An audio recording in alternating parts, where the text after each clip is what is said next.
Ayan po mga Pinoy Towits. Usually pagkatapos nating maglakad, titimpla tayo ng kape. Yan ang ating power up after ng ating umaga. Ito ang filter natin.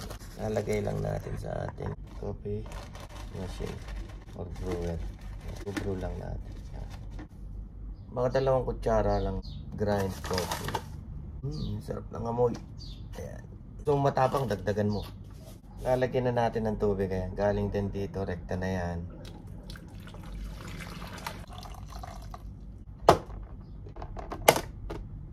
Ayan, tumunog na. Ayan, tumatak na yun. Ayan, abang binubrew natin yung kape mga Pinoy Towit, magpapasalamat lang ako sa mga nanood sa ating video nung isang araw. Sinare natin yung health tips kung paano tayo magkaroon ng healthy body tsaka mind at parati tayong maging masaya. Lakad lang po, araw-araw, magang gumising, bago pumasok man or kung ano man ang gagawin mo the whole day. So, yun na muna natin ang ating health. So, yan po, na-maintain po natin ang ating katawan. Hindi naman siya bulky na at okay naman.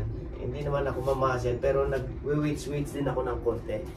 Pero pag kinalaunan, kailangan din nating mag-gain ng mga muscles actually para habang nagkakaedad tayo, hindi tayo mawawalan ng muscles. So, yun ang ating aabangan sa ating mga next vlog. Sa ating health routine araw-araw para ma-maintain natin ang ating katawan at medyo malayo tayo sa sakit.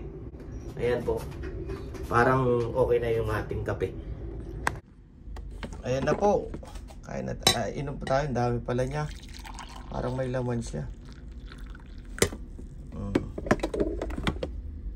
Huwag niyo pong kalimutang mag-subscribe sa ating Pinoy Towits channel YouTube.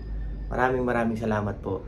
Thank you kay Ahmed Puno from Canada at yung mga natin sa Australia, viewers and likers natin sa ating mga health tips videos. Maraming salamat po.